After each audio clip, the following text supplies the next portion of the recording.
สวัสดีพี่น้อง FC ทุกท่านเนาะวันนี้ผมเกษตรพาเพลินพี่น้องก่อนอื่นต้องขอบพระคุณเนาะ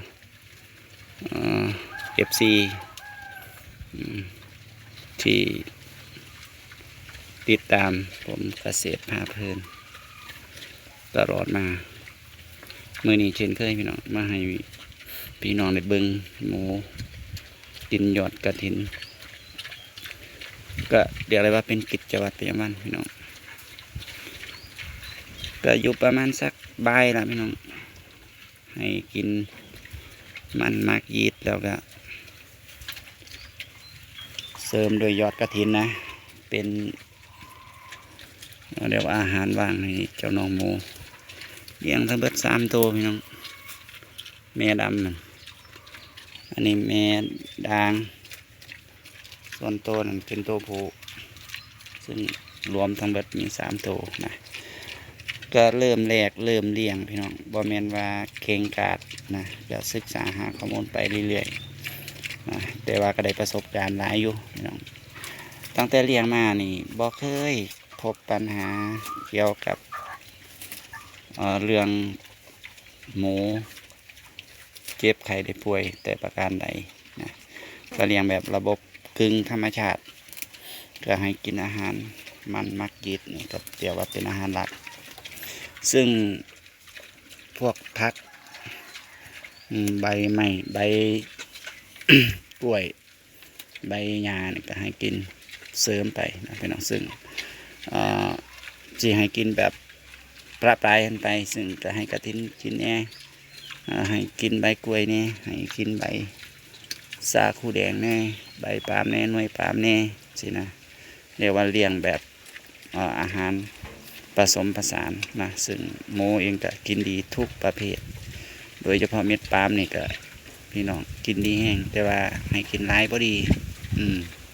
ก็ให้กินพอประมาณก็ให้กินสลับสับเปลี่ยนกับมันมักยีดแล้วก็ยอดกระถิน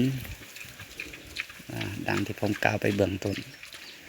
ผลตอบรับดีพี่น้องหมูกับบ่อ้วนบ่จอยดอกกับบ่ได้อ้วนบื้อหวานะโดยธรรมชาติของหมูลูกผสมเนี่ยเขาก็จะค่อยๆใหญ่ปรับฐานลำโตเข้าไปเรื่อยๆโดยตามหลักธรรมชาติของหมูนะครับซึ่งมันแตกต่างกับหมูขาวทั่วไปนั่นจะหมูขาวเนี่ยมันก็ใหญ่ไวแม่นอยู่ดอกพี่น้องแต่ว่าต้นทุนมันสูงนะอันนี้ก็บ่ได้ว่าบ่ดีนะแต่ว่าผู้ใดถนัดแบบใดก็เอาที่สบายใจนะสำหรับผมเนี่ยเป็นมือใหม่ก็เรียกว่าเรียงเพื่อศึกษาพื้นฐานก่อนเนาะอย่างก็แล้วแต่ถ้าเฮาขาดเรียกว่าขาดพื้นฐานหรือบ่มีประสบการณ์ยังเลยเฮาก็ต้องค่อยๆเริ่มต้นจากการเลี้ยงเพื่อศึกษาหาความรู้ก่อนนะจากเพื่อนๆหลายๆท่านที่ทำคลิปเกี่ยวกับหมูปลาลูกผสมเนี่ยผมเองก็ไปศึกษานะกับหลายๆคนหลายๆท่านแล้วก็ไปนำแถวบ้านก็มีผู้เลี้ยงอยู่นะก็แต่ละเจ้าเลี้ยงแตกต่างกันสิบ่มีเลี้ยงสิปอกคือกันจะคนพี่น้องบางคนมันก็เลี้ยงขอกปูนบางคนมันก็ให้กินข้าวต้มบางคนมันก็จะให้กินพวกห้ำผสมข้าวต้มอย่างสินะซึ่งผมเองก็สิแหวกแตกแนวออกไปนะผมเน้นเลี้ยงให้กินมันมักยีดเป็นหลักซึ่งมันง่ายนะพี่น้องเราก็ให้กินพวกเศษพืชนะเช่นยอดกระถินเป็นต้นนะซึ่งก็กินดีนะก็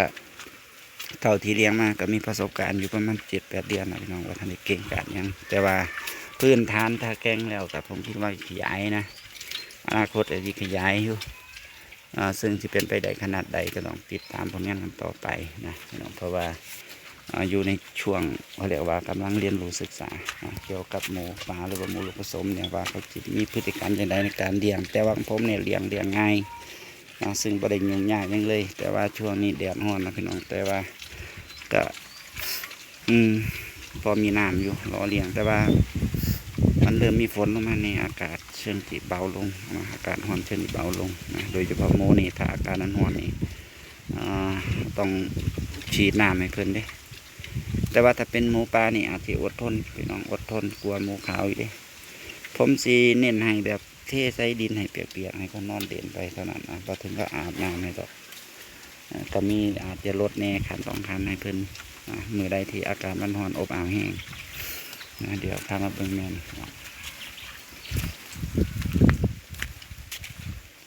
แม่นี่ท้องสีใหญ่เป็นพิเศษเลยพี่น้องตอนทับนี่ทิ่มไปประมาณ3 มือนะเรียกว่าตอนเพิ่นขึ้นซัดนี่รู้สึกว่าทับประมาณ2 ครั้งภายใน1 วันแล้วก่อนที่ทับนี่เขาขึ้นประมาณ2 วันถึง3 วันไข่เรียกว่าไข่นะที่ตกไหลก็คิดว่าน่าสิได้ลูกดกกว่าแม่ขาวนั้นอยู่แม่ขาวนั้นผมเดานะมันบ่เกิน4หรอกแต่ว่าแม่ดำนี่ถ้าเต็มที่บ่เกิน8หรือบ่เกิน6นะหมูทองแหลกอยู่ประมาณนี้เท่าที่เพื่อนบอกมานะสมข้าเจ้าที่เคยเลี้ยงมาก่อนนะก็ต้องทานรุ่นกันต่อไปนะพี่น้องผมเกษตรว่าเพื่อนวันนี้ก็มาเฮ็ดคลิปเนาะมาให้พี่น้องได้เบิ่งนะซึ่งท่านใดที่มีประสบการณ์ดีนะก็สามารถคอมเมนต์แนะนำได้เด้อพี่น้องเด้อสำหรับผมเกษตรว่าเพื่อนวันนี้ต้องอำลาพระจากนะพี่น้องลงไปแต่เพียงเท่านี้นะก็ขอให้ทุกท่านที่มารับชมคลิปจนจบนี่มีแต่ความสุขความเจริญสำหรับวันนี้ขออำลาพระจากไปในเรื่องนี้บ๊ายบายสวัสดีครับผม